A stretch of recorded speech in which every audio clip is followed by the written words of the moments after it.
Welcome, everyone. I'm going to resume the June 16th, 2025 Board of Education meeting. If I could have everybody stand as they are able for the Pledge of Allegiance, and then please remain standing for a moment of silence. Pledge allegiance to the flag of the United States of America and to the republic for which it stands, one nation, under God, indivisible, with liberty and justice for all. We'd like to take a moment of silence for a U46 employee who recently passed away. Brian Lemansky joined U46 in 2024 as the Special Education Administrator for the South Elgin Network. In December, he became the Assistant Director of Specialized Student Services. Ryan was an advocate for special education, and he committed to serving children and families with kindness. He was also known as a talented and generous mentor to those entering the special education field. Colleagues say he always greeted them with a smile, and note how often he would say that he was so proud to be working for U46. Ryan passed away on June 6th. His survivors include his 9-year-old twins, Noah and Amelia. A visitation and funeral service was held on June 13th at the Marizo Funeral Home in Hoffman Estates. We will keep Ryan's family and friends in our thoughts and prayers.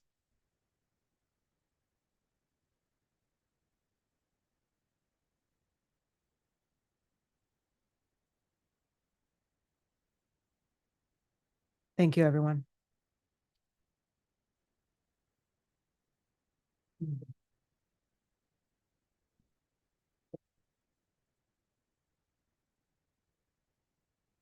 Okay, the first item on our agenda this evening is the strategic plan report. Dr. Johnson. Thank you, President Owens. Our first strategic plan report is a facility planning update. Brian Lindholm, Chief of Staff, and Dr. Ann Williams, Deputy Superintendent of Operations, will present to the Board of Education an update on facility planning.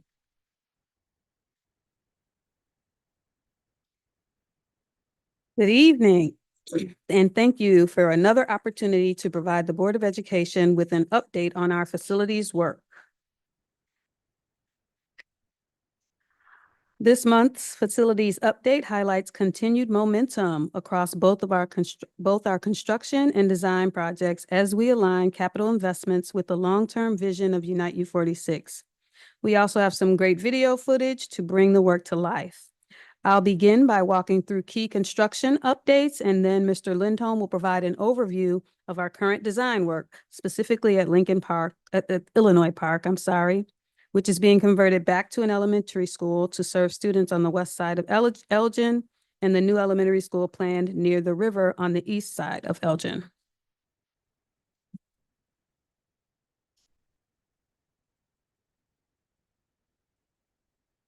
Next slide, please.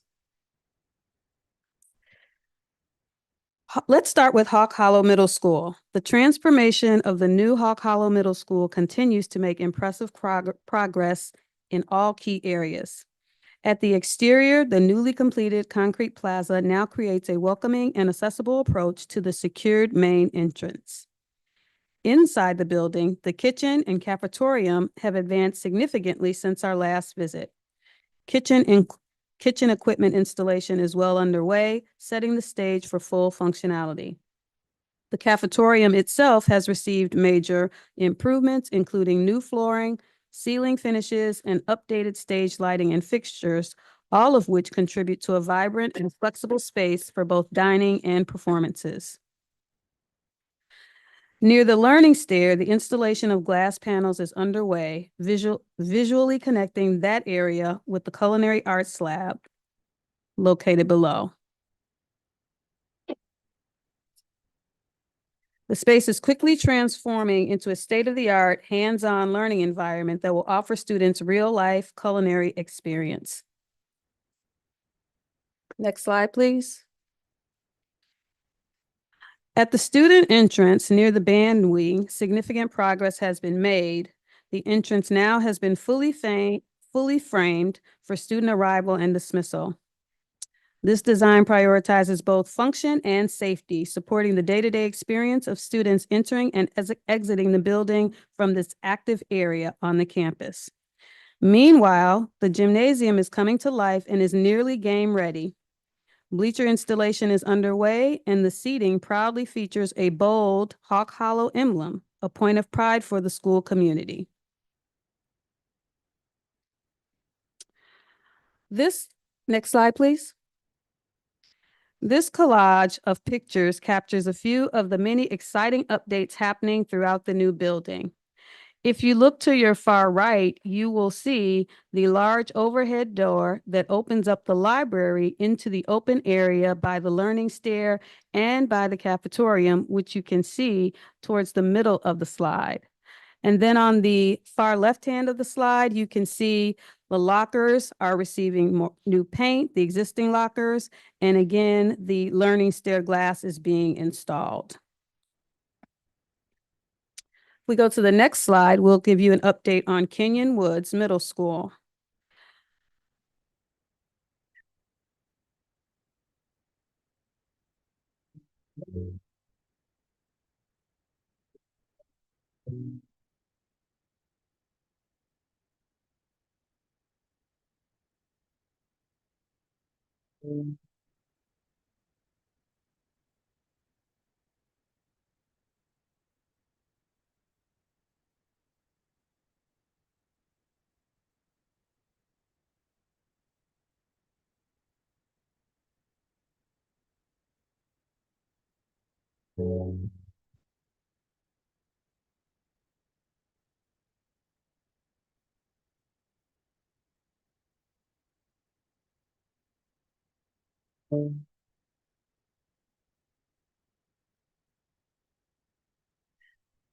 This clip was a time-lapse video footage created by our in-house staff. They do an extraordinary job of reflecting how the building is unfolding over time.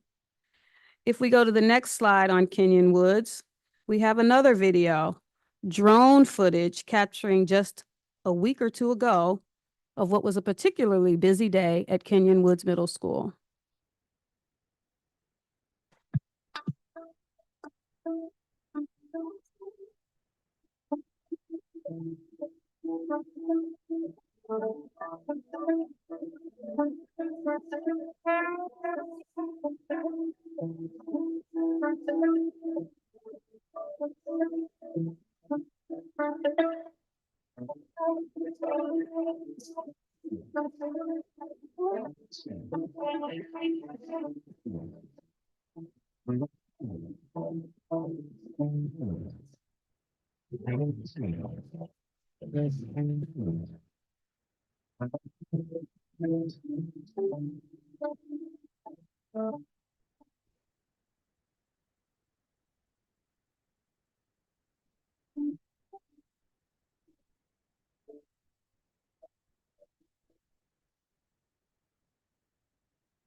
Overall, at Kenyon Woods, we estimate we are about 25% complete with the planned scope of work for this summer.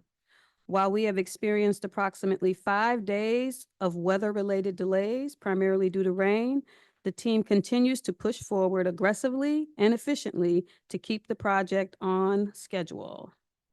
And I think that day that we saw there, they said they had about 60 tradespeople on site that day, and they worked till almost 9 o'clock that night. So it was a really busy day. So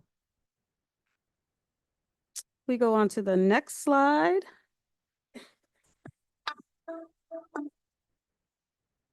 Next up, we have Kimball Middle School, one of our most complex and challenging projects, primarily because it spans 2 years and will be completed with students on site the entire time. This slide provides a snapshot of 2 critical phases of the project. On the far left, you can see what used to be the music and orchestra wing, which has been completely gutted. And then on the right and in the middle, you can see the part of the work associated with the storm trap. And if you go to the next slide, provides more detail on the storm trap system. The storm trap is a below-ground stormwater management solution that's engineered to capture and detain rainwater runoff efficiently. It reduces the risk of flooding, helping protect nearby infrastructure, and aligns with our district's long-term sustainability and resilience plans. So as you can see here on the right, the trucks are bringing in the storm trap system piece by piece. And then the two middle photos, you can see that system being installed. And as it stands today, that system cannot be seen because it is covered with soil. So that was, it was good to see that as part of the drone footage because that was a point in time, I think it was over 2 days maybe, where they installed that. And then on the left-hand side, you can see the installation of windows in what was a brick wall. So we're bringing in more light into the existing building. This is the footage that shows. Oh, well, thanks, Brian. Here you'll see the footage that shows the installation. If you go to the next slide, on your right, if you look at the right side of the slide, you'll see the actual storm trap being installed over that short time period.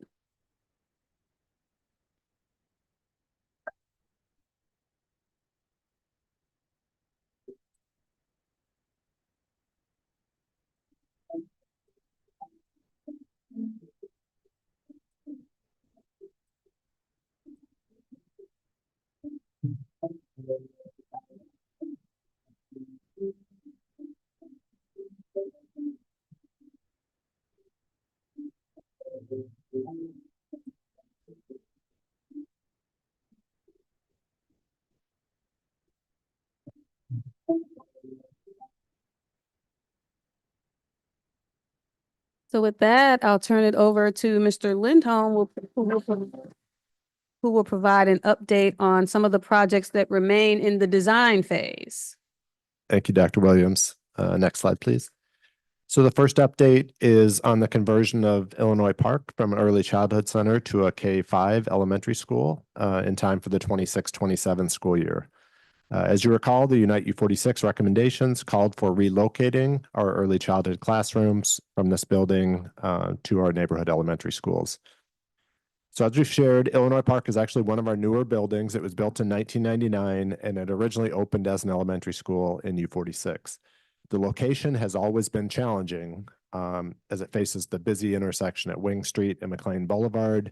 Parent pickup and drop off have been particularly challenging as cars sometimes back up onto these busy roads when they're bringing their kids to school or picking them up from school. However, the building itself is in good shape. It sits on almost 8 acres, so it is a building that we are planning to use as an elementary school to help serve the west side of Elgin. DLA Architects have been assigned to this project, and they're working on a plan to start construction in the spring and have the work completed prior to the start of the 26-27 school year, while students will be able to remain in the building next spring. Here you see a draft conceptual site plan that shows new driveways and drop-off areas, as well as a small addition on the east side for a new multi-purpose room that will be more suitable for an elementary building. We have a meeting with the City of Elgin Planning and Development Team actually tomorrow to share some of our preliminary plans and to confirm the requirements. And we've also reached out to the Garden Quarter Homeowners Association about possibly establishing an easement to allow pedestrian and emergency vehicle access to the site from the northeast. One of the interesting things is the immediate area, there would be around 100 students who would be potential walkers, but we need to make sure they have a way to actually walk to school without being on those busy roads. Next slide then is a conceptual rendering of the new multipurpose room at Illinois Park as viewed from the northeast. It gives us a clear sense of how this flexible open space would serve a variety of student and community needs, from physical activities to performances, assemblies, even large group instruction.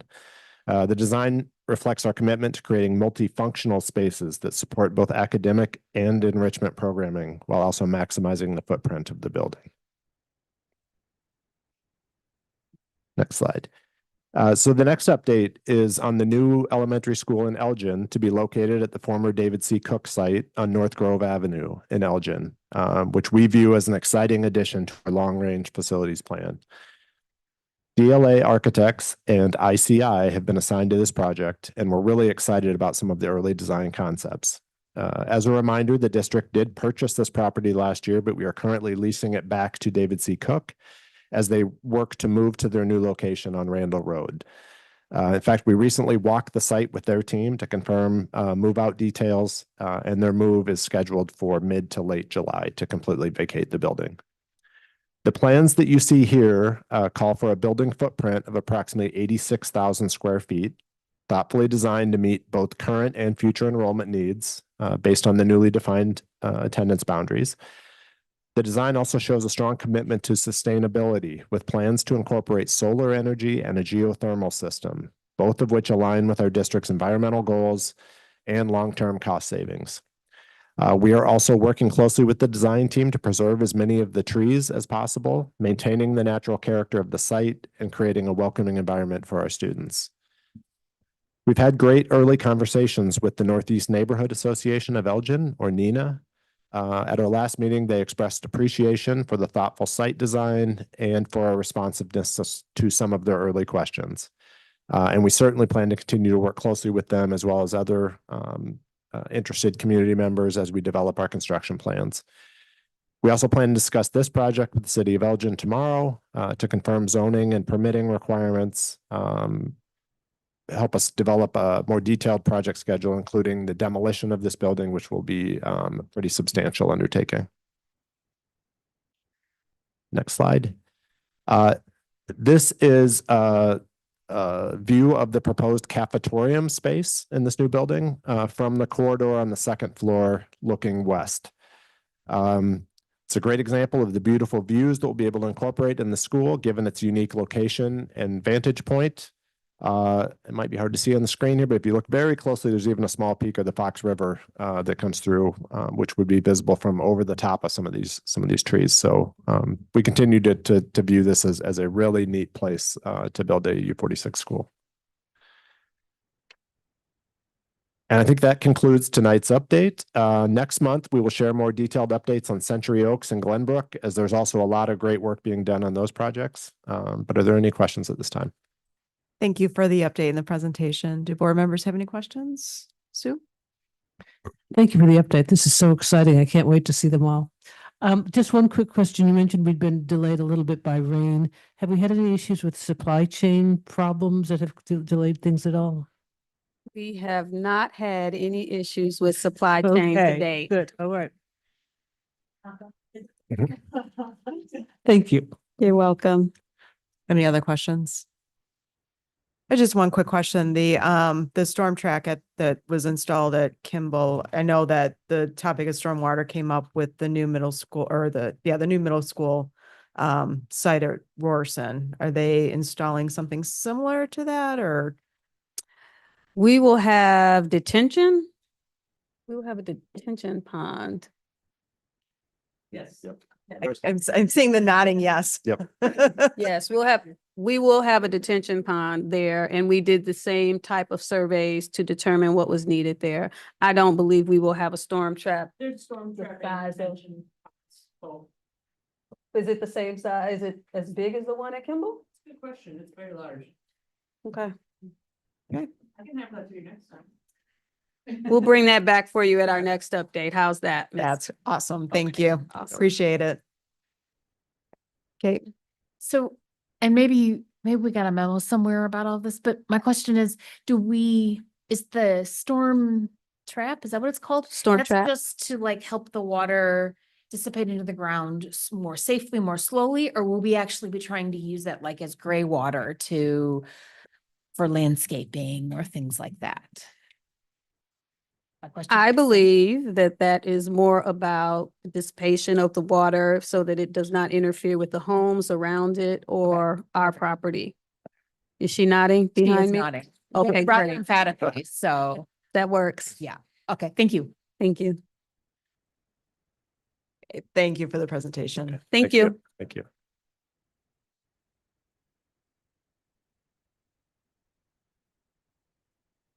All right, thank you. And our second strategic plan report this evening is the 2024-2025 instructional priorities update.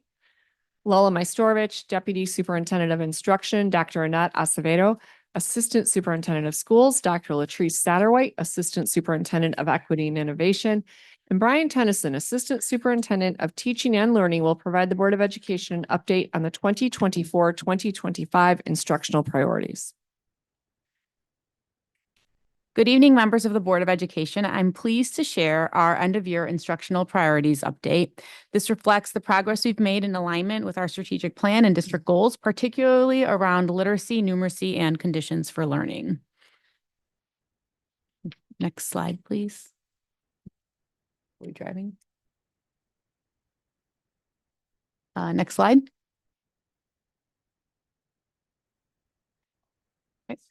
Our instructional work continues to be anchored in three priorities: growing student achievement in literacy and numeracy, and ensuring that every school environment supports belonging, wellness, and readiness for the future.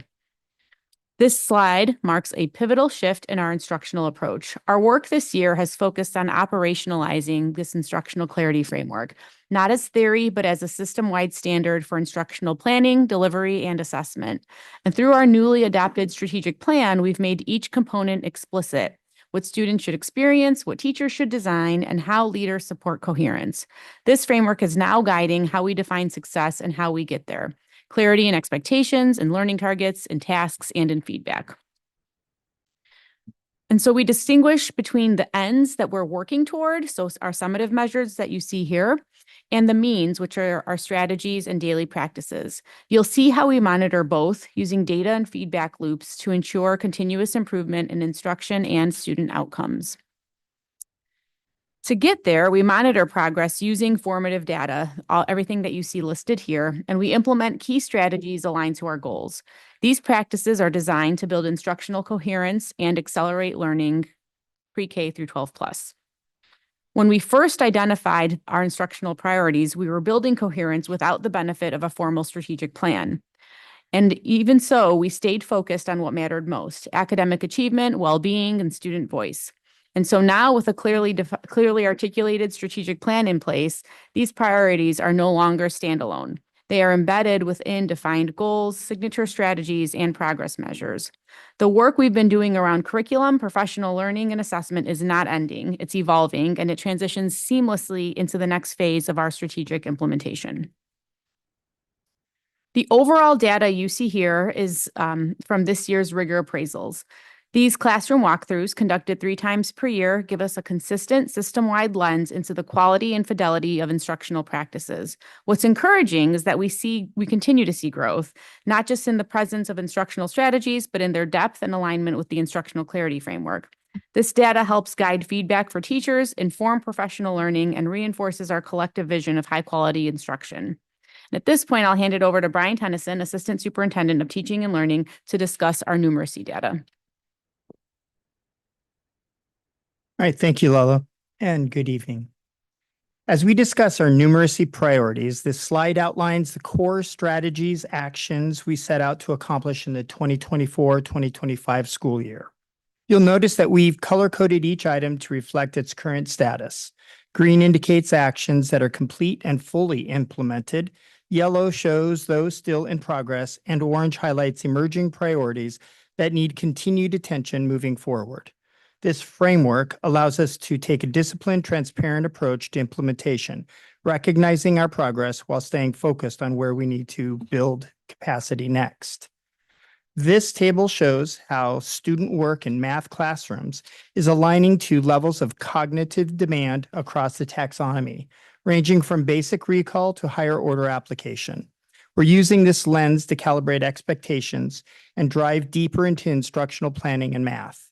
While we have been successful in shifting from retrieval to comprehension, we still are not seeing student work at the level that we know standards are requiring, which include more analysis and knowledge utilization. Here, you can see trends in standards-based classroom evidence, specifically in math classrooms. We are seeing more evidence of math lessons intentionally addressing the aspects of rigor called for by the standard, but this is not consistent. The data here describes that while we may be seeing lessons that teach to the level of the rigor required by the standard, the level of student work is still not at the appropriate taxonomy level. This data reflects observations from math classrooms where we examined whether the task required students to engage with partners or groups in order to achieve the learning target. As we continue to emphasize interdependent learning structures and foster environments for rich academic discourse, it's clear that meaningful collaboration depends on the rigor of the task itself. Tasks must live at higher levels of the taxonomy, those that promote debate, critical thinking, and problem solving. While we're encouraged by growing use of collaborative structures, this data signals the need for continued support in instructional planning to ensure that student tasks consistently reflect the depth and complexity required for authentic shared learning. This focuses on whether teachers are consistently monitoring student learning during instruction and providing actionable feedback in the moment. This practice is essential for helping students course correct, reflect on their understanding, and move towards mastery. However, the data shows that we are not yet seeing the level of growth we need in this area. This tells us that while the importance of feedback is understood, we still need to strengthen teacher support in making it routine, timely, and with instructionally impactful comments. Moving forward, we'll focus on building teacher capacity to embed formative feedback more intentionally into the flow of instruction. This slide shows iReady math placement data from both the winter and spring administrations, giving us a snapshot of where students are performing in relation to grade level expectations. While we did see some positive movement in overall achievement, the data makes it clear that students who are furthest from grade level remain the hardest to move. This reinforces the need for intensified intervention systems and deeper alignment between core instruction and targeted supports. Our effort must continue to focus on ensuring high-quality classroom instruction with just-in-time feedback, while also closing these persistent gaps with timely, data-informed strategies that meet students where they are and move them forward. This slide compares our students' performance by domain to national norms. As you can see, we are performing below national averages in every area. This highlights a critical need to strengthen Tier 1 instruction and ensure students are engaging with grade-level content every day. It also underscores the importance of coherent curricular resources, aligned assessments, and instructional planning that targets conceptual understanding across all domains, not just procedural fluency. Addressing this gap will require sustained, system-wide focus in the year ahead. Here you see preliminary ACT results. Our district average in math is 17. Our district average in science is a 17.6, and our district average in STEM is 17.5. Because ACT is a new test and we do not have comparison data from last year. This slide shows how many students met ACT college readiness benchmarks in math, science, and STEM, which is a combination of math and science. The benchmark score in math is 22, and in science is a 23.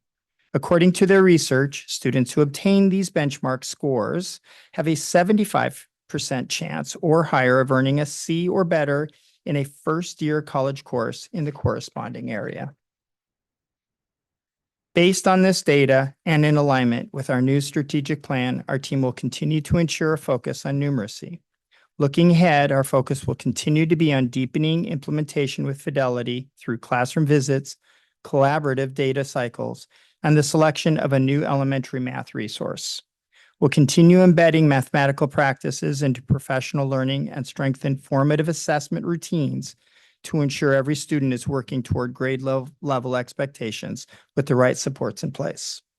I will now hand it over to my colleague, Dr. Latrice Satterwhite, Assistant Superintendent of Equity and Innovation, to review our literacy data. Thank you, Mr. Tennyson.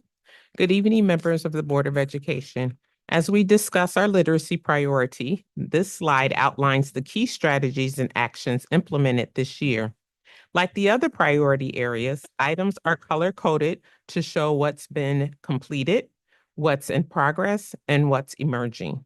We've made strong strides in resource implementation and assessment creation, but we know continued work is needed to ensure daily engagement with complex text, consistent with the formative feedback across classrooms, and ensuring that our curriculum and resources are implemented with fidelity.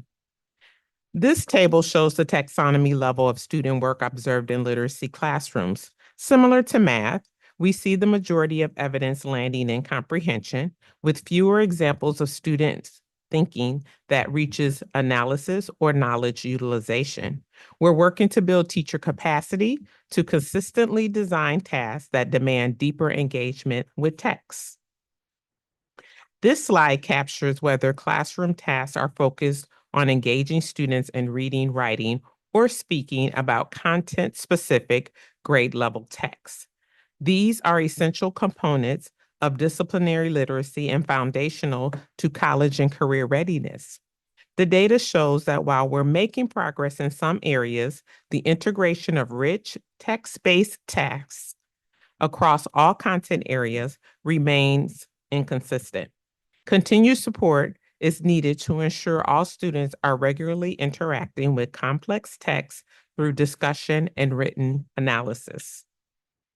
This slide looks at whether literacy tasks require students to engage with peers to achieve the learning outcome. The data shows variability in how often collaborative structures are used meaningfully. As with math, we're continuing to support teachers in designing interdependent tasks that promote academic discourse and shared responsibility for learning.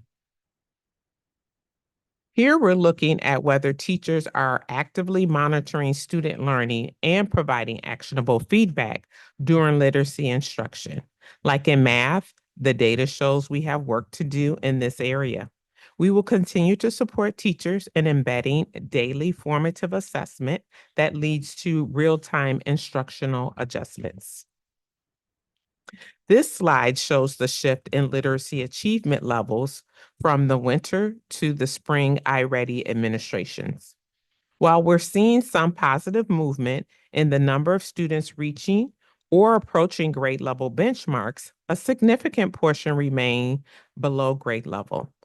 This reinforces the importance of using data to inform small group instruction, target interventions, and ensure that core instruction is both rigorous and responsive to student needs. This chart compares our students' reading level, grade level performance against national norms. Our results are below national averages in each area. Vocabulary and comprehension are particularly urgent areas for focus as we refine curriculum, scaffold academic language, and engage students in more complex grade level texts. Here you see preliminary ACT results in English and reading. Our district average in English is a 15.6. Our district average in reading is a 17.3. And our district average in English language arts, which is a combination of English and reading, is a 17.1. Because ACT is a new test, we do not have comparison data from last year. This slide shows how many students met ACT college readiness benchmarks in English, reading, and ELA, which is a combination of English and reading. The benchmark score in English is 18 and in reading is a 22. According to the research, students who obtain these benchmark scores have a 75% chance or higher of earning a C or better in a first-year college course in the corresponding area. We aim to move more students towards this level through aligned instruction, daily engagement with complex grade-level texts, regular tasks that require writing, and stronger feedback systems. As we move forward, we're focused on full implementation of our updated K-12 literacy curriculum, including kindergarten. Our next steps include strengthening teacher use of data, expanding learning labs, and supporting Tier 2 and 3 interventions. We expect to see daily engagement with complex text, intentional use of academic vocabulary, and consistent opportunities for students to write across content areas. I will now hand it off to Dr. Annette Acevedo, Assistant Superintendent of Schools, to discuss the final priority area, conditions for learning. Thank you, Dr. Satterwhite, and good evening, board members. The strategies and actions that we enacted this year to improve overall school conditions were robust. And while our team has worked diligently to establish common practices to support student success, engage teams in regular review of data to inform next steps, and provide ongoing aligned professional learning and support, we still have more work to do to create, implement, and evaluate structure for belonging and social emotional learning. We will now review some of the progress monitoring data attached to these actions. This slide shows student responses to the annual Panorama survey, specifically focused on their sense of belonging. Students in grades 5 through 12 complete the survey each year. While we see that 46% of students report feeling connected to their school community, the data indicates that we still have work to do, especially in ensuring that all students across all grade levels and demographics feel seen, heard, and supported every day. This slide shows the percentage of juniors who have completed a college advising meeting with a parent or guardian and their counselor. This was a new expectation for the 24-25 school year. This key metric is a part of our post-secondary and career expectations, or PACE framework, and in alignment with Goal 4 of our strategic plan, ensuring that each student begins their post-secondary planning earlier. This slide shows the percentage of seniors who completed a post-secondary plan. This key metric is also part of our post-secondary and career expectations, or PACE framework, and ensures that each student leaves U46 with a clear, actionable plan for what comes next, college, career, or other opportunities. These next two slides show the indicators and growth from the beginning of the year to the end of the year from our 3 annual conditions walks, which capture observable classroom and school-wide practices. They reflect what administrators saw firsthand during structured walkthroughs. The progress across these indicators is encouraging, but the variation in implementation makes one thing clear. The conditions for learning cannot be separated from what is happening in classrooms. Culture, climate, and instructional quality are deeply interconnected and must be addressed together to support student success. This slide focuses on school-wide indicators, observable practices that are expected to be evident throughout the entire building, not just in individual classrooms. While we saw progress in some areas, this data highlights the need for continued focus on consistency. These practices shape the overall climate and predictability of the school environment and are essential for creating conditions where both students and staff can thrive. This side-by-side comparison includes metrics such as chronic absenteeism, bullying referrals, students with 1 or more suspensions, and freshmen on track across 2 years. This data shows a decrease in chronic absenteeism and bullying referrals, as well as an increase in freshmen on track, which reflects progress in system visibility and support structures. We do see an increase in the number of students suspended more than one time, which indicates that we have to work to address the root cause of some of the behaviors that result in an out-of-school suspension. This slide presents results from the Gallup Q12 Employee Engagement Survey, which measures how staff perceive their workplace environment and connection to their work. While we've seen slight increases in some areas, overall engagement levels have remained relatively flat. And our administrators have spent time with their teams and staff reviewing these results to reflect on what we can do to improve. This slide compares engagement scores from this year to last year. These results are a reminder that just as we attend to student conditions for learning, we must also be intentional about the conditions for adult learning and leadership. Going forward, we will continue to partner with staff to identify what drives engagement at the school level, and build systems that support a positive, empowered work culture across the district. In alignment with our new strategic plan, we will continue our efforts to create positive conditions in all of our schools that prepare students for their futures. Our next steps include strengthening SEL systems, elevating student voice, and deepening post-secondary planning. We'll support every school in building principal-student advisory structures, use data to guide adult practices, and expand real-world college and career experiences to ensure all students feel connected and prepared. Thank you for your time and continued partnership. Our progress this year reflects the hard work of our educators, leaders, and students, and the clarity we now have through our strategic plan. We welcome any questions or feedback you may have.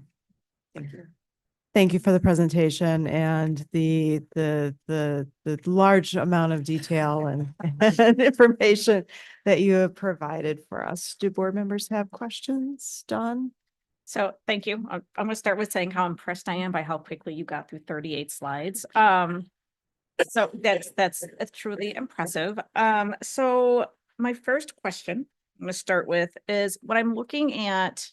I'm going to find the slide number. So it's slide 4, and it's the summative measures we're using for defining our ends.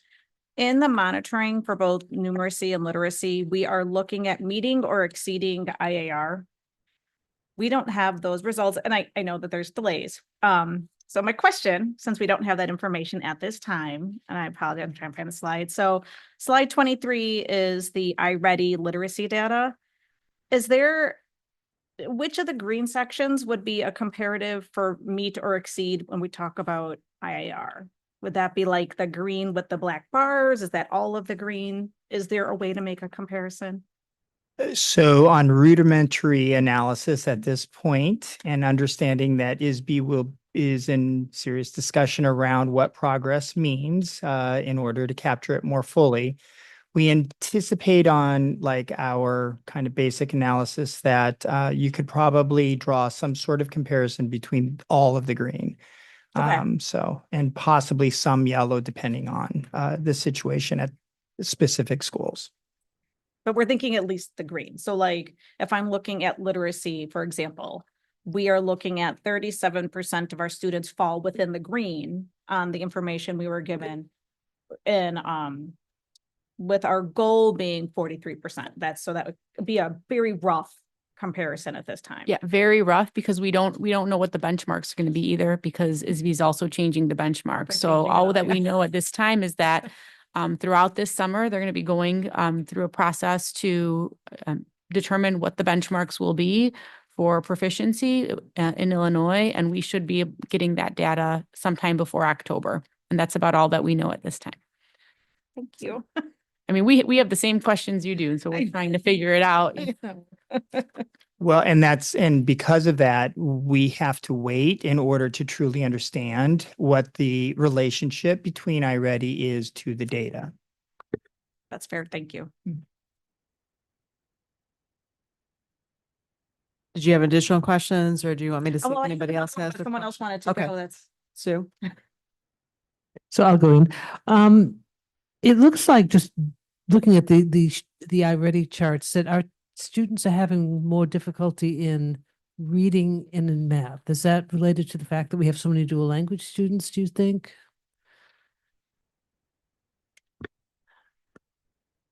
I think it depends, right? Okay. And so iReady is given kindergarten through 8th grade.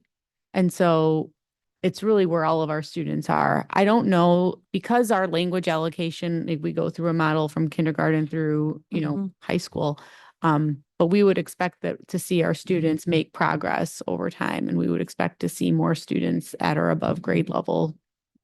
If we do all of the things that we say we're doing and implementing curriculum with fidelity and giving formative feedback throughout the lesson, providing these rich instructional experiences at appropriate taxonomy levels, all in alignment with all the standards and all of the things, we would expect to see higher achievement levels. I don't know that we can attribute the lower literacy scores to students in dual language, but just because we have like the way our system is set up, it's set up to promote both Right, biliteracy. exactly. And this, yeah, no. I would also say that because it's biliteracy, we do understand that the progress of competency in both languages actually grows at different rates and ultimately then comes together, ideally around 8th grade. So. Okay. And I guess my second question, then I'll let Don jump back in. Looking at the math performance, you emphasize that we should be growing. The kids should be improving, but it seems like they hit 7th and 8th grade in math and things go south. I'm not sure what's happening, but. Right. Well, it's a national problem Mhm. and we understand this. There's something seems to have broken during COVID, and I'm not blaming COVID, but math seems to have been the hardest hit in terms of the measurements that is tested on the state assessments. And so I think we are addressing that in a number of ways coming up, because we will have new resource for elementary coming up. And then we've readdressed, we've just implemented new curriculum and tests in, for middle school and high school this year. And so we need a couple of years for that to also then kind of get everybody ready, used to the new assessments because they're more aligned now. Thank you. Dawn? So we will jump to the ACT. So I understand that it is a new test, and I know that it's actually very different from the SAT. The way the questions are asked and material, not the material that's covered, but the way it's covered is very different. So I know that we don't have benchmarks year to year at this point. But for example, slide 16, that kind of shows the percent of our students that are meeting the readiness benchmark. Do we have a feel for how those percentiles compare to the percentile of students that were hitting it as far as an SAT exam? It's somewhat in line. Okay. Yeah, so I don't want to misspeak, but it's like, I know that it's in line. I can get you the exact comparative. I was just curious if it was in line. No, or it if you is. saw a It's huge yes, difference no. For some reason. It Okay. seems to be in line. Yeah. Thank you. Jonda? So my questions have more to do like with the surveys, sense of belonging, and then the juniors and seniors post-secondary plan and advising. So I'll start with slide 29. For the sense of belonging, it looks like there's a decreasing trend. So going from 53% to 46%. And you mentioned that 46% of students report feeling connected to their school community. Does the survey indicate any specific categories or areas that are where there might be causing this trending decrease? Because I'm assuming there's more than one question on the survey, right? So do you know if there's certain areas that's contributing to that? Yeah, so to your point, there are multiple questions that make up, but off the top of my head, I can't recall any specific area. The one thing I do want to mention is that I believe it was this year was the first year we used to have 4th through 12th graders take the survey, and now it's 5th through 12th graders. So part of that, we also believe, because, when students are younger, they feel more a part of their building. So we think we're attributing a part of that decrease in that 4th grade is not taking the survey anymore. But that still tells us, right, that we have work to do with the rest of our students with their sense of belonging. I could get you a more detailed analysis of that breakdown in a follow-up, but I don't have it off the top of my head. One of the other wonderings or points of inquiry with this came from the student focus groups as well, and the superintendent student advisory group, both high school and middle school. As we were strategic planning this year, we presented lots of data, as the board is aware. One of the questions that the students were also wondering is that because we spend so much more time really talking about what this means, and we continue to build this out with clearer understanding and shared understanding about what connectivity or belonging means in schools. One of the questions that the students even brought up is it possible that this has shifted? And again, it's just a question, because over time, now 5 years later, do we have a better understanding of what we're actually striving for? And so therefore, the students, as they respond to the question, are responding more in alignment and clearly identifying these things in their minds are lacking or not here to help me feel connected and to have that sense of belonging. So we had a great conversation about that. I don't know that I have data to go back to and say that's definitively what's happening, but I think it was really interesting to hear our students pose those questions as well about this type of survey. No, thank you for sharing that. The more that they're aware of what that definition is and they can more accurately reflect it, I think, in their answers. I recently was in a meeting around this with Panorama, and we were also just, having a conversation, a discussion around exactly that. Like, if students have a really clear understanding of the meaning of some of these questions, especially at the lower grade levels, and how can we ensure that that is happening? So we had a really good conversation about just having a look at this data a little bit, right, more deeply, more critically, and really see the level of understanding with the students as well. I think the one more thing I just wanted to add is I think for us too, it goes beyond just that surface level, what we think belonging looks like, right? Do I like coming to school? Do people treat me well? Do I feel like I have a place here? And for us, it goes back into those instructional strategies that we use in academic teaming, really creating opportunities for kids every day to work interdependently on a task that is at a higher level that requires students to talk to each other. Because if I'm processing information with others and if I'm engaging in that learning through an interdependent task, that means I have a voice in that work that I can process with somebody, that I matter, right? And so like strengthening that as well, and making sure that it's interconnected and it's not just like, oh, how many students are involved in extracurricular activities, right? So like, what does it really mean to authentically belong and engage in school? Right. Thank you. And then, might not have an answer for this. So slides 30 and 31. So slide 30, the advising meeting for juniors, looks like you have a 70% completion rate by, that was due June 1st. And then in slide 31, so far, 42% completion rate for seniors doing the post-secondary plan, which is due towards the end of this month. Do you see a trend towards moving higher, but closer to that June 30th, hopefully? Yeah. Or- Well, yeah, so part of it, and so we have some summer hours for counselors to help with what we call summer melt. So we know that students may have a plan or beginnings of a plan, but we want to make sure that they actually follow through. So part of the post-secondary plan is not just that you have a plan, but that you have evidence that you are following through with whatever it is. Whether it's a job, you have to so it's students have to provide like the job offer letter if they're going to go into a career. They have to provide evidence that they've enrolled in coursework at a college level. So that's why that number is a little bit lower. But I mean, it's promising. We're really wanting to make sure that kids are, instead of just saying, yeah, we've got a plan on paper, that we have evidence that they're following through on that plan. Thank you. Any other questions, Sue? One thing you didn't mention was AI. And I can see AI being a hindrance or a help for this. I can see it being a help because teachers could develop more intricate lesson plans, more interesting lesson plans, focus on certain issues that aren't being, the kids are struggling with. But I can see it being a hindrance because you can bet that kids have it on their phones and they may use that rather than thinking as much as they should. So I think that goes along with what we're trying to do with AI, is trying to get it into the hands of the staff first, so that to support their planning, their efforts to create more aligned tasks at a higher taxonomy level. And we'll give you a little bit of preview of what that might be able to look like a little later. But yeah, so before we're, releasing any AI to students, really making sure that our staff have a better handle on it first. Okay. Anyone else?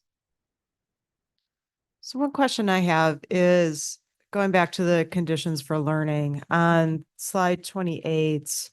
One of the, if I'm understanding the color coding correctly, research models for implementing SEL in high school, that's in pink, which means that is something that is Emerging. So going back then to the data about, on the next slide about the sense of belonging.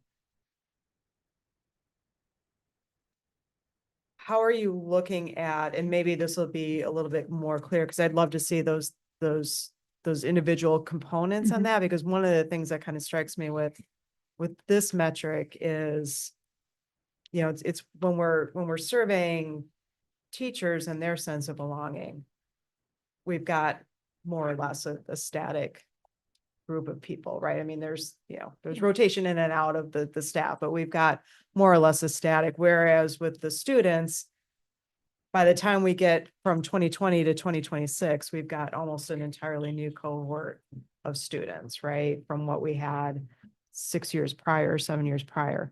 So what are you taking from those individual components then to address into high school?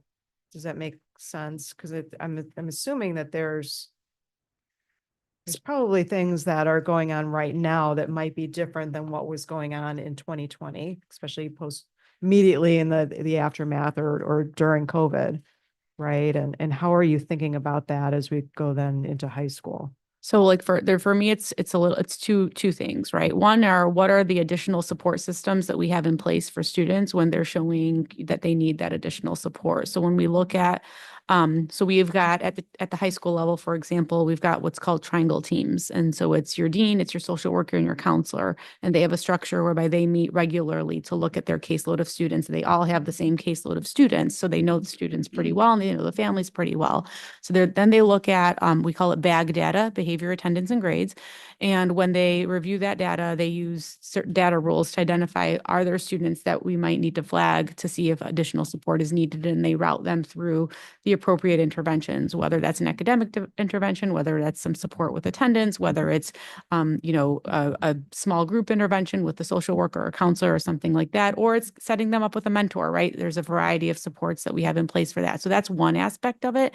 The other aspect with the SEL systems in high school and why we're kind of not there yet is because we wanted to finalize what that portrait of a graduate was. So when we look at those portrait of a graduate characteristics and competencies, what our next level of work is really thinking about what does that look like pre-K through 12th grade, and how do we integrate that in the daily life of a student, and how do we support teachers in providing opportunities for students to build those skills.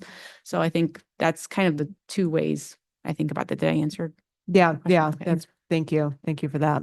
And if I could add, Lala, that right now we also have our high school ED working with the administrators on doing some specific professional learning with safe and civil schools to focus on the conditions work with high schools. Like, we recognize that that's one area that we really want to target this upcoming year. And so we want to establish more coherence across all of the high schools. And so they will be engaging in professional learning with safe and civil schools to identify some practices that support the conditions works and the condition goals of all the schools to establish more coherence across all of them. So I'm really excited about that work that's going to start this year.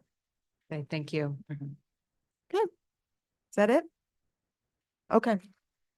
Thank you.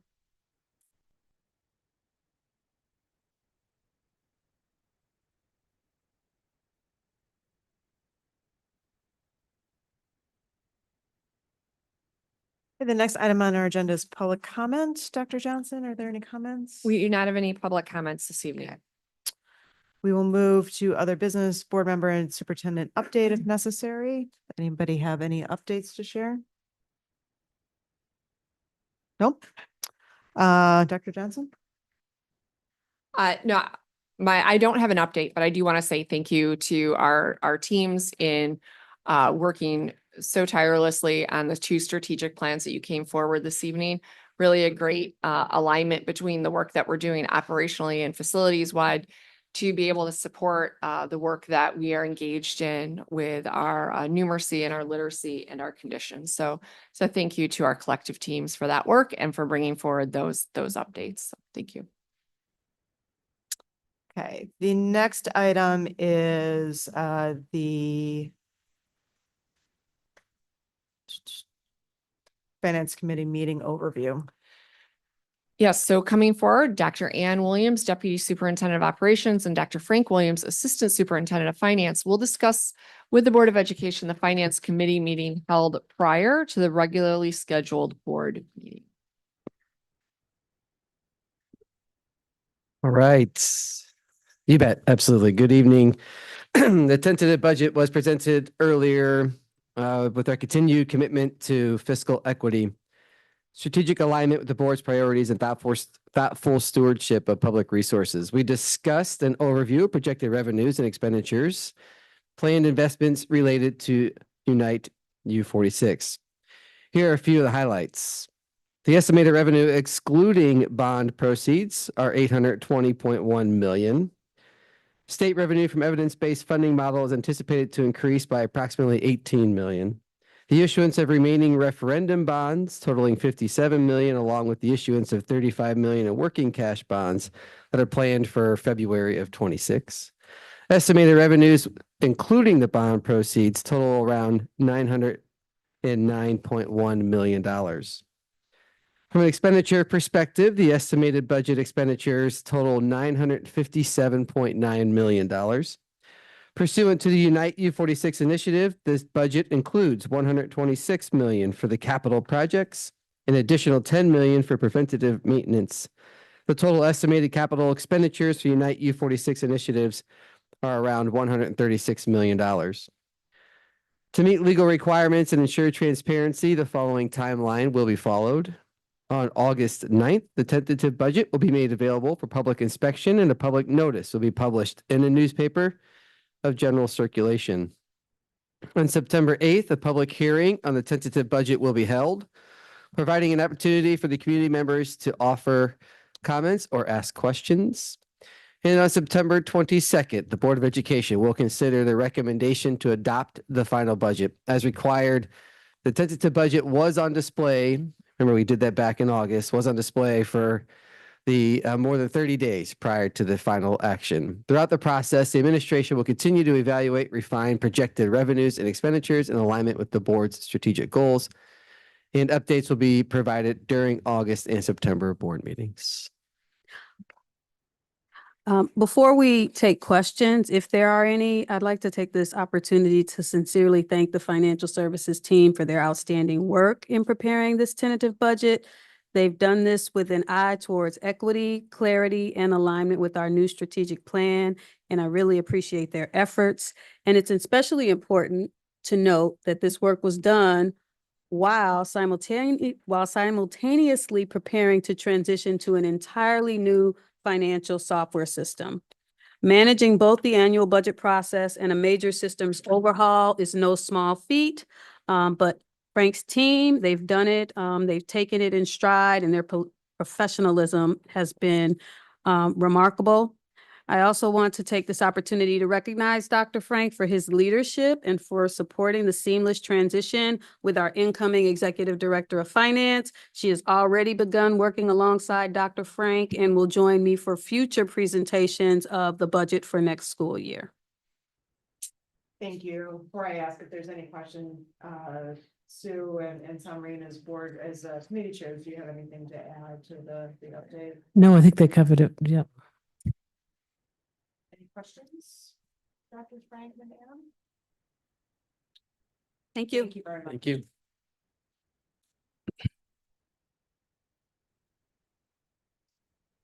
And the next item on the agenda is other business community advisory council CAC update. So the Specialized Student Services Committee has submitted a report for our review. Given the timing, they asked to be able to submit their report rather than giving us a presentation. This is something that I would like to take a motion to accept. We don't vote to approve the report, but we vote to accept the report. So unless there are any questions or any comments about the report that we want to send back to the committee, let me know. Otherwise, I will ask for a motion to accept the report. So moved. Second. Comments, any questions? I just want to thank the committee for the work they do, because looking at the attendance they get at their meetings, it's really quite impressive, and they really try to reach out to people.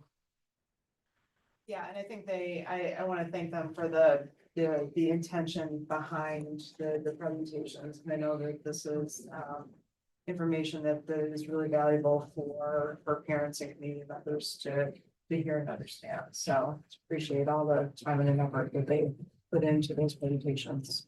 Shawna? And I'll just say this, since the committee chairs aren't here, I'm sure they'll welcome new members to the Specialized Student Services Committee of CAC. A number of us were former members of that committee or former chairs or co-chairs. It's a great committee to be a part of. The programming is amazing. And if you are interested, please reach out so that you can be a part of the Specialized Student Services Committee of the CAC. One point, a majority of the board was a committee member or a chair of that particular committee. That's a chair. So, Yeah. Thank you, Shonda, for putting that call out.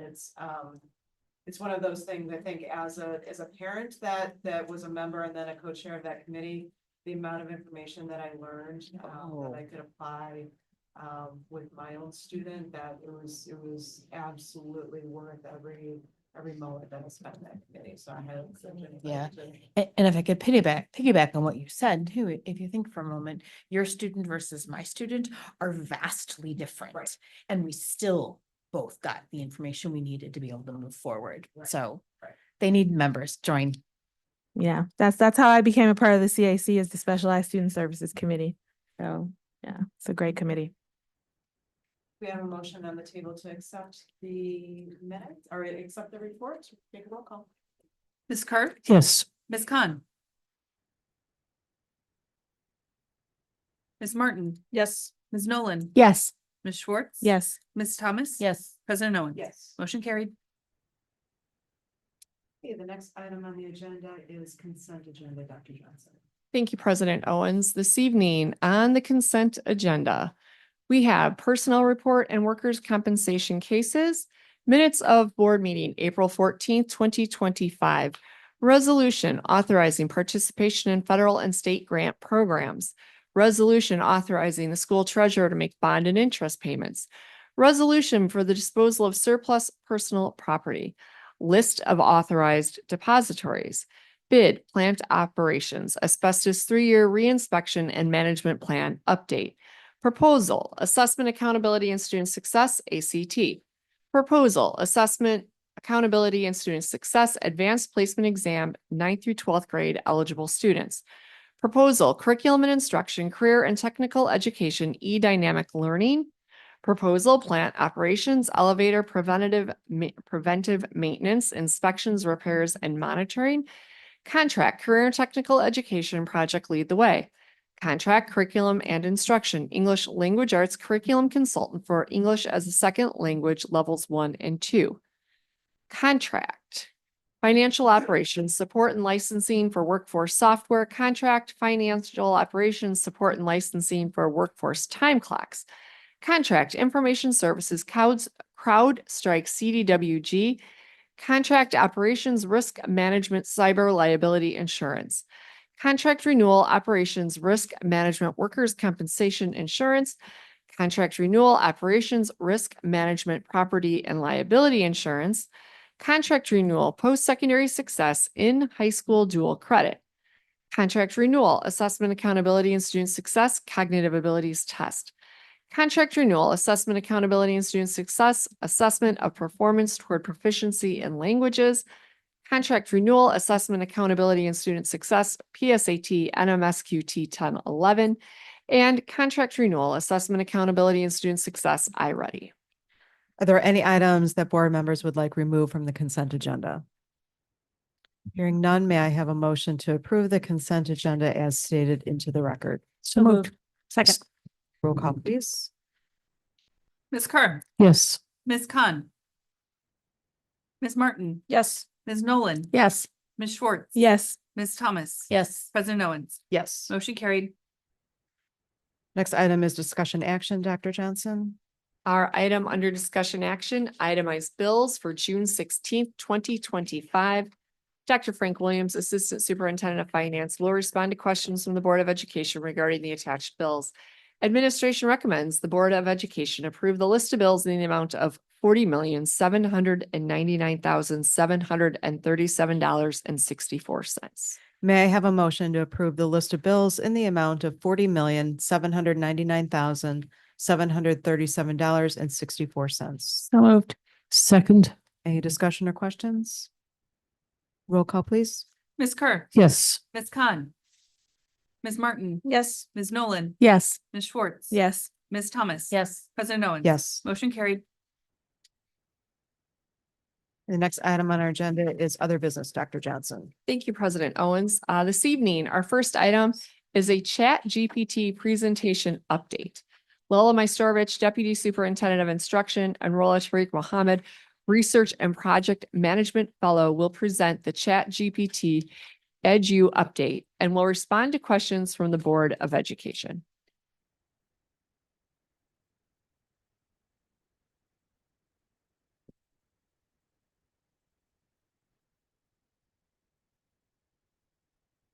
Thank you. Good evening, board members, and thank you for the opportunity to present tonight. We're here today to provide an overview of our proposal to adopt ChatGPT Edu in U46. We'll walk through how U46 plans to use ChatGPT EDU to empower teachers and staff while ensuring safety, alignment with board adopted curriculum standards, and our instructional framework. ChatGPT EDU is the enterprise-grade version of ChatGPT, specifically tailored for education. It runs on ChatGPT 4o, the most advanced model for OpenAI, which can handle text, audio, image, and code, and includes real-time translation and research tools. Some of the features that make this viable for U46 are that our data is not used for training models, admin controls and license management, and that the EDU version will support 4,000 licenses for staff who are considered content creators, such as teachers, coaches, administrators. This will allow them to use AI as a planning assistant, research partner, and support tool. We've also negotiated a discounted rate and included a professional learning plan, which I'll touch on shortly. At this point, I will hand it over to Ms. Lola Maistorovich, Deputy Superintendent of Instruction, to share some basic examples of how this technology might be used. All right, so we thought it might be a good idea to give a general overview and some basic examples of how ChatGPT could be used by some of our staff.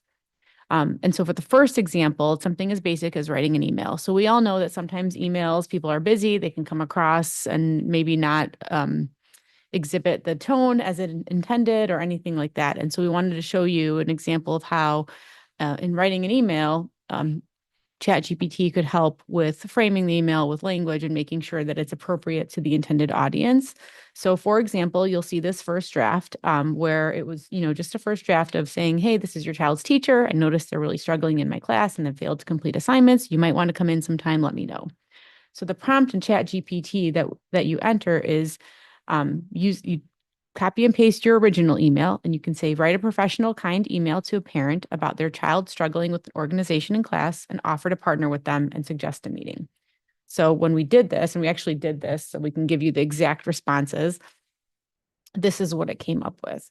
And so you'll notice that with the support of artificial intelligence, we could help, staff members, again, very basic in writing emails and supporting that communication tool to make it sure that the message comes across as intended, that it's positive, that it's collaborative, which is exactly what we want. So that's one example. Another example, which is a little bit more complex, is within ChatGPT EDU, what we're able to do is you can create your own, what's called the GPT. And within that, you can upload specific documents.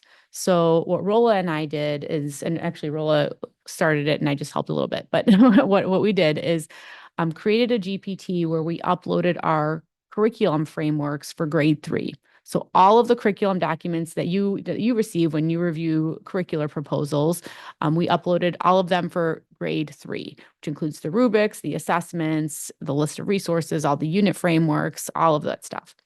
And we told within this custom GPT, we said, using the documents for Unit 2, Grade 3, create an interdependent task aligned to the social sciences and language arts standards in the unit.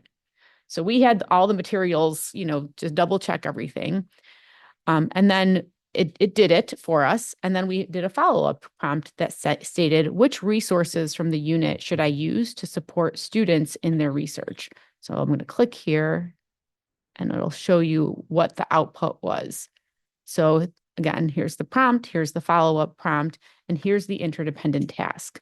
So it talks about the task title, the purpose, the standards alignment. We went back into Unit 2 for grade 3 to double check that these were accurate standards, right? Because any teacher, right, that's currently a teacher is expected to do this level of planning on an every single day basis. And using a tool like this could really help with navigating that planning and making it, instead of spending so much time searching for the standards and searching for the success criteria and looking at the unit, the learning targets, really focusing on how am I going to get kids to learn this, and what is the task that I want students to do in my classroom that's going to help them engage in academic discourse, be at the appropriate level of complexity, and then allow me, instead of spending all this time planning, really thinking about how I'm giving kids that in the moment feedback so that they can continue to learn. And then also thinking about how am I going to monitor instruction while they're doing this work to make sure that they're learning, during that class period and not waiting till the end of the week when I have to give a quiz and then figure out, oh, half of my kids didn't meet the target, right? How can I really focus my energy and efforts in doing that work in the day during that class period, meeting with kids, giving that feedback so that we can accelerate that learning process and catch where there's misconceptions earlier so that we can address them.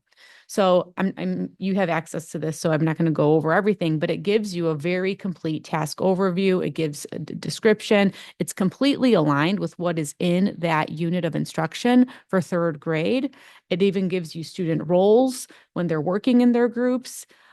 It outlines what the success criteria is, and then it talks about supports and differentiation, and then it gives you kind of an outline for what this activity could look like in potentially up to like a 75-minute block of time.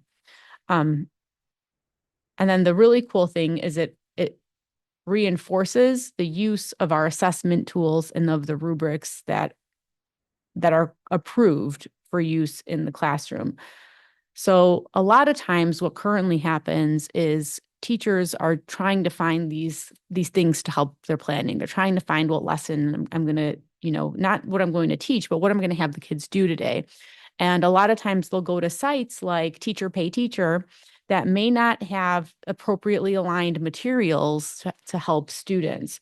What AI can really help us do is build that level of instructional planning and instructional planning support for our teachers so that we can create better alignment and ultimately engage students in learning at the intended level of rigor and with the appropriate tools and tasks that are already included in our board adopted curriculum. So that's just another example that we wanted to show you of like real world in U46, how might our teachers be using AI?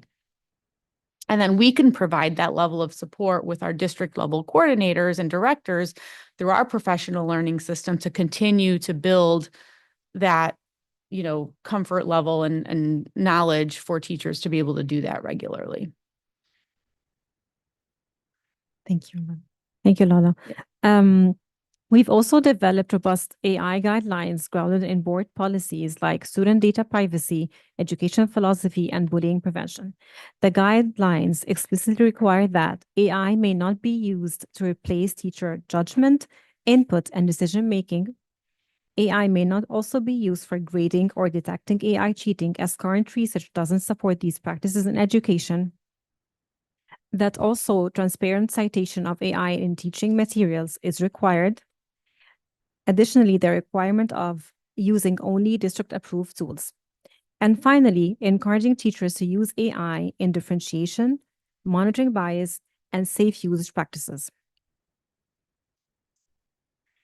When it comes to our professional learning plan, we want to ensure that every educator receives the support they need to use AI effectively and responsibly. In August, we'll begin with in-person training for middle and high school teachers. In September, administrators, tech, and instructional coaches will participate in targeted sessions, while elementary teachers will engage through virtual training opportunities focused on AI. To support ongoing learning, we're developing a dedicated Canvas course that covers AI literacy and ethics. Additionally, we'll implement a train-the-trainer model through our tech and instructional coaches to build capacity at schools and ensure long-term sustainability. Finally, throughout the year, we'll actively track participation and usage data to evaluate impact and guide continuous improvement. Thank you, and we welcome any questions. Thank you for that presentation. I know we've had a lot of questions about AI since the last board meeting and the presentation that was given at that time. Do board members have questions they'd like to ask the presenters tonight? Sue? I'll just make a comment. Thank you for giving us access to it. I have never used ChatGPT. I'm a bit of a dinosaur. So I was amazed at what it could do. And I set up a personal account because why not?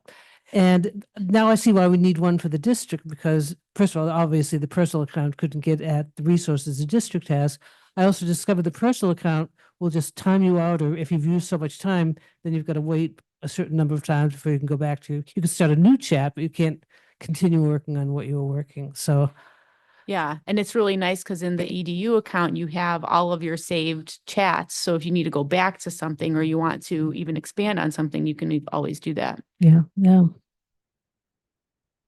Shonda? I don't have any questions. I just wanted to thank you all for answering. I know I put a lot of questions out there before this meeting surrounding the pilot size, rolling it out district-wide. My main concern was rolling it out district-wide and scaling down versus starting out with an expanded pilot and then scaling up. I'm concerned about unused subscriptions.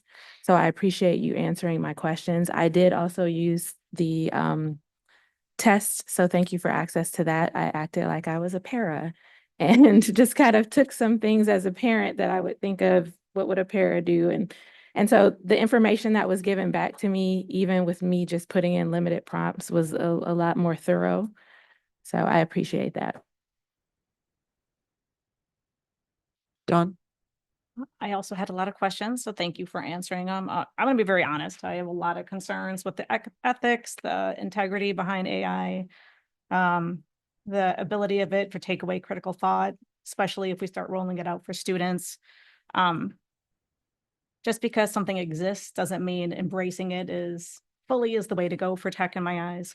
One of the questions I have is one of the things when you use AI, and all of them are a little bit different, but typically you can see the sources that AI is pulling from, is showing the staff like how to pull those sources and review those sources, part of the PD, so that they understand where the AI is pulling from.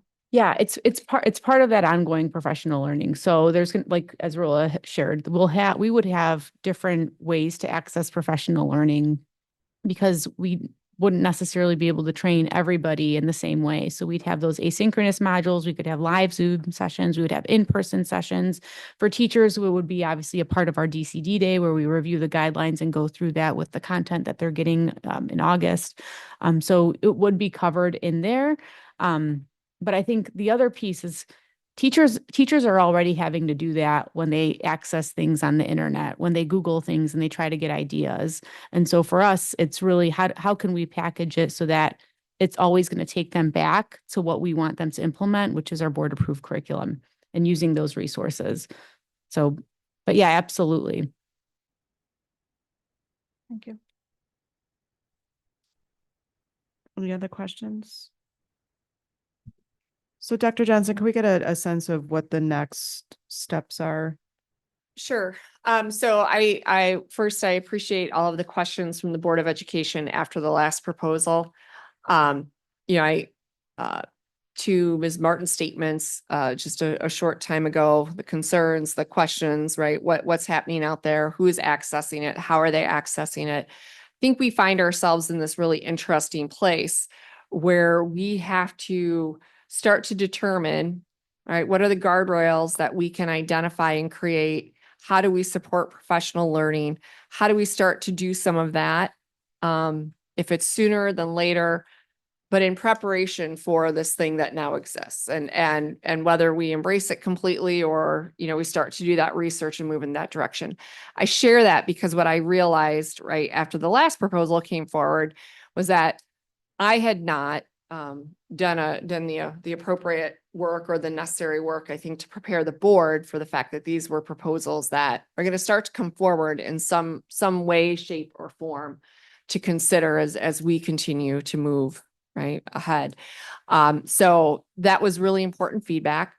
So this evening, our first effort then was to give consideration to how do we get back in front of the Board of Education and provide some additional information, start to provide some, you know, responses to the questions and engage with the Board of Education around this piece.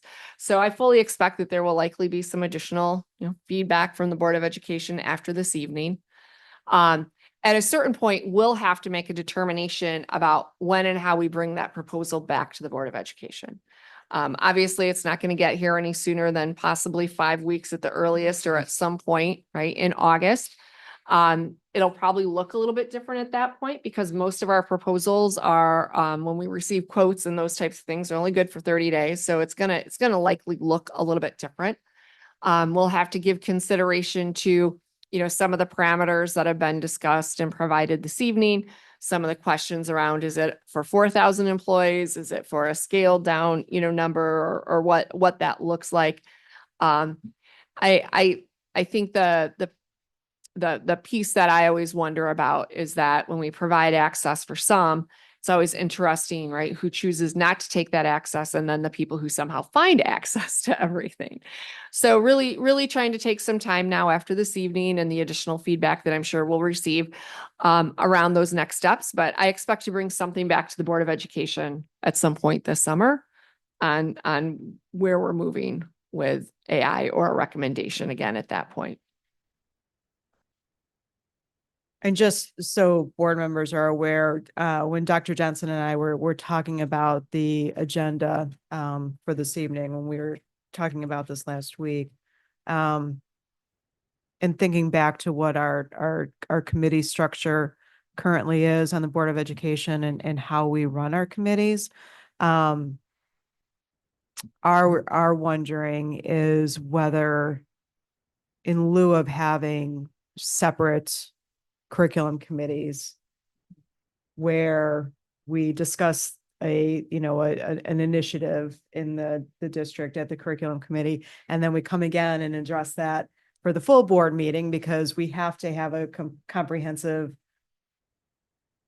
presentation, right, for us to be able to vote on the curriculum proposal. Whether doing something like this during a regular board meeting where we have some advanced conversation about an initiative that will come forward at some point, to Dr. Jensen's point, whether that's in July or August, for this particular one, have these advanced conversations so that we can get some of these initial questions kind of out there and give board members additional time to think through some of these issues. So that's kind of our thinking of bringing this again, you know, back in front of the board to have these additional discussions. So knowing that this will likely come back in front of the board, this will give board members additional time to review and ask additional questions. I think especially because we were challenged to get access to all of the Board of Education members, just with how these accounts are set up. It's a little bit different than how we usually try to support the board in acquiring access to demo sites and be able to log in. This was very different from that. And of course, we just felt as though you needed additional time so that board members could spend some time looking at this resource as well. And hopefully this is a little bit more efficient use of our time going forward, so that we can have conversations, but then not keep rehashing the same exact presentation over and over. Okay. All right. Thank you. Thank you. Thank you.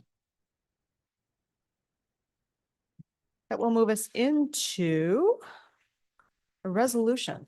Yes. So this evening, we have a resolution to conclude the hosting of School District U46 Board of Education meetings at the Educational Services Center. So as we have been communicating, and of course, to all of our our viewers from last week, we recognize that we had a dress rehearsal at our new site at the Welcome Center last week. And we will be working at making that transition to the Welcome Center. But as we conclude hosting Board of Education meetings here at the Educational Services Center, we do have an official resolution and some information to share, as well as some things to present to the Board of Education this evening. So the first Board of Education meeting took place at the Educational Services Center on April 23rd, 1984. Tonight, 41 years later, marks the last Board of Education meeting to take place at the Educational Services Center. Beginning in July for the 2025-2026 school year and onward, all regular school district U46 Board of Education meetings will be held at the U46 Welcome Center in room C100. This is located just a 5-minute drive east of the current meeting site at 1019 East Chicago Street in Elgin. The new location offers improved facilities, including better accessibility, increased seating capacity, ample parking spots, and enhanced audiovisual capabilities. The change is being made to better serve our community, improve the experience of all meeting attendees, both virtual and in person.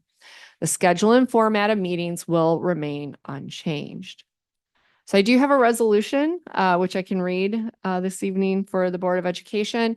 And then we will work at signing that as well and making this official. So we do have a resolution to conclude the hosting of School District U46 Board of Education meetings at the Educational Services Center. Whereas the Board of Education of School District U46 has conducted its regular and special meetings at the Educational Services Center located at 355 East Chicago Street, Elgin, Illinois, providing a central, accessible venue for public engagement and transparent governance. And whereas the Educational Services Center has served as a vital hub for district leadership, fostering collaboration, dialogue, and thoughtful decision-making for the benefit of the students, families, staff, and community of U46. And whereas the Board of Education and the superintendent recognize the Educational Services Center staff and facility teams for their dedication, professionalism, and unwavering support in hosting and managing the logistics of these public meetings throughout the term. And whereas the Board of Education has determined it is appropriate to conclude its term of holding regular meetings at the Educational Services Center and transition to a new meeting location to better serve the evolving needs of the district and its constituents. Now therefore be it resolved by the Board of Education of School District U46 and the Educational Services Center is formally acknowledged with gratitude for its service as the host site of Board of Education meetings during this term. Be it further resolved that this resolution entered into the official minutes of the Board of Education and shared with the Educational Services Center staff and district leadership as a gesture of appreciation and acknowledgement of their contributions to the governance of School District U46, adopted the 16th day of June, 2025. And we'll take a roll call to approve and accept this resolution to conclude the hosting of School District U46 Board of Education meetings at the Educational Services Center. And we'll take a motion for that. So moved. Second. Any discussion on that? Roll call, please. Ms. Kerr? Yes. Ms. Khan? Ms. Martin? Yes. Ms. Nolan? Yes. Ms. Schwartz? Yes. Ms. Thomas? Yes. President Owens? Yes. Motion carried. Then this evening, as a small gesture of thank you for the support and the leadership of our current Board of Education, we have your nameplates for the current dais here at U46 355 East Chicago Street, which is highly unusual because that's usually reserved for when board members retire or complete their service. And you are all transitioning to the new site. But we do have your nameplates wrapped up with a little bit of a blue ribbon for you to take with you. And then we also have a yellow rose, of course, to represent the blue and gold for School District U46 as a small symbol of our appreciation for your leadership and your governance and your heart, of course, and in leading, guiding our students. So thank you so much. Thank you.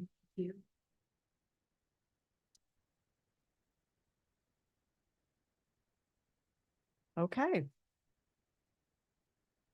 Next item on the agenda is work session, more resolutions. Dr. Yes, more resolutions. So back to the budget. Resolution to approve the 2025-2026 tentative budget and set public hearing. Dr. Ann Williams, Deputy Superintendent of Operations, Dr. Frank Williams, Assistant Superintendent of Finance, will present an overview of the tentative budget for the 2025-2026 fiscal year and the supporting resolution. On or before August 9th, 2025, the tentative budget will be made available for public inspection and a public notice will be published in a newspaper of general circulation. The resolution presented tonight requests approval of the budget in tentative form and addresses the requirements regarding the notice of the public hearing. This timeline fulfills all Illinois school code requirements. Administration will be available to respond to questions from the Board of Education. Administration recommends adoption of this resolution at the July 21st, 2025 Board of Education meeting. Thank you, Dr. Johnson. I know we've spoken about this resolution at the committee meeting and then at the update that you all gave. Do you have anything additional to add or no? No, ma'am. Okay. All right. Any questions? Okay, thank you. Thank you. Next, we have a resolution for the disposal of surplus personal property cafeteria tables. I was combining the two. Dr. Williams remains to review the attached resolution and respond to questions from the Board of Education. Administration recommends the Board of Education approve the resolution for the disposal of surplus personal property. Board members have any questions? Okay. Thank you. Thank you. Our next resolution is for the disposal of surplus personal property, career and technical education. Celia Banks, Director of Curriculum and Instruction, will review the attached resolution and respond to questions from the Board of Education. Administration recommends the Board of Education approve the resolution for the disposal of surplus personal property. Do board members have any questions? Thank you. Next item on the agenda is work session bids and proposals. Dr. Johnson. Our first item is a bid for plant operations, herbicide and fertilizer treatments. Sheila Downs, Assistant Superintendent of Operations, will present the attached proposal summary and respond to questions from the Board of Education. Administration recommends award to the lowest responsible bidder, Estate Enterprises, in the amount of $240,138 and requests authorization for district administration to execute related documents. This expenditure will be charged to the Operations and Maintenance Fund. Cost is included in the budget for the 2025-2026 through 2027-2028 fiscal years. Do board members have any questions? John?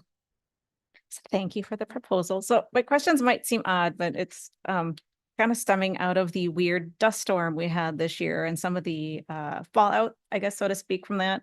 So my question is, it's listed as biannual. So what times of year do we have that? And then does our provider very carefully watch weather conditions so that neighboring fields, especially things that be producing fruit and vegetables, aren't getting hit with kind of blowback from the herbicides?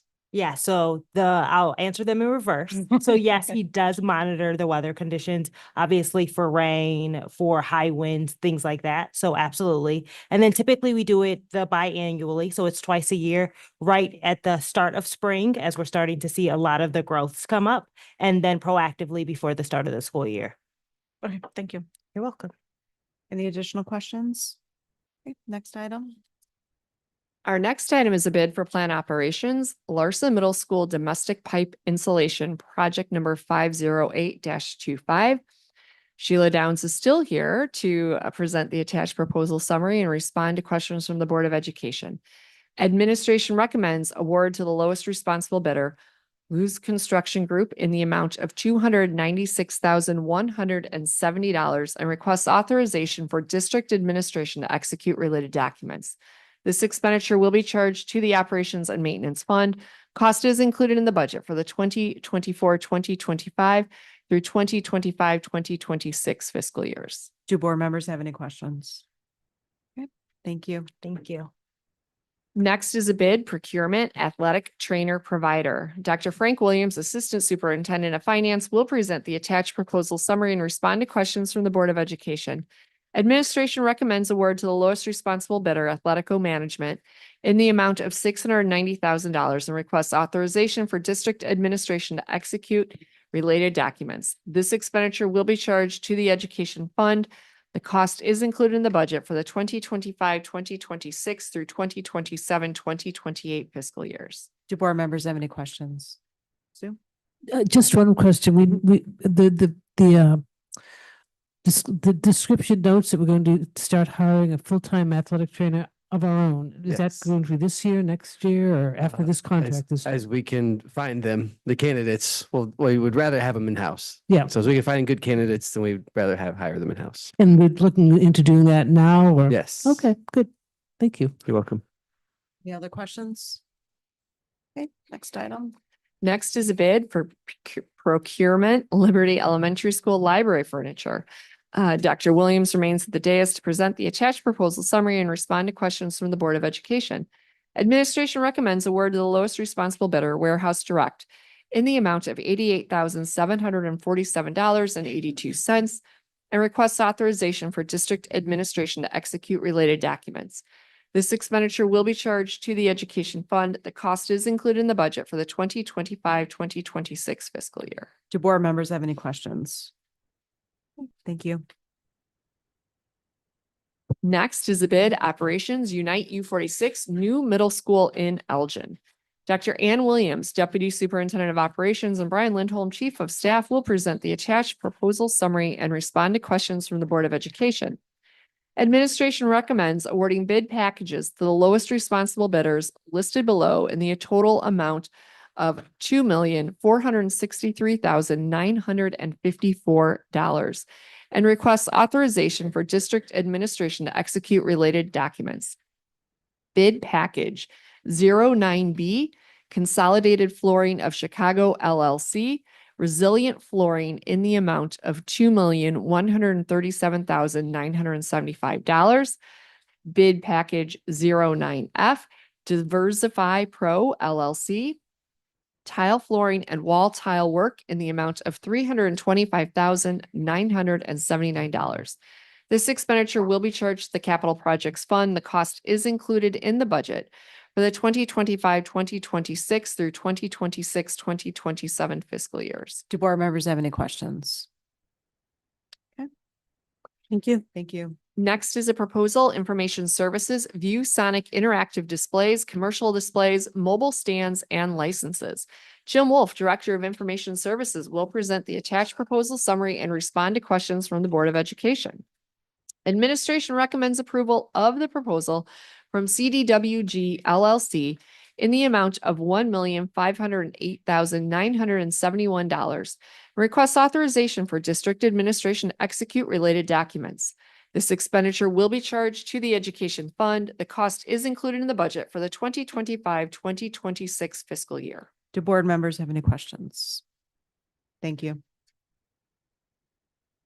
That brings us to work sessions, contracts over 35,000, Dr. Johnson. This evening, we have a contract renewal for plant operations, Brightly Incorporated Asset Essentials Core Pro Software.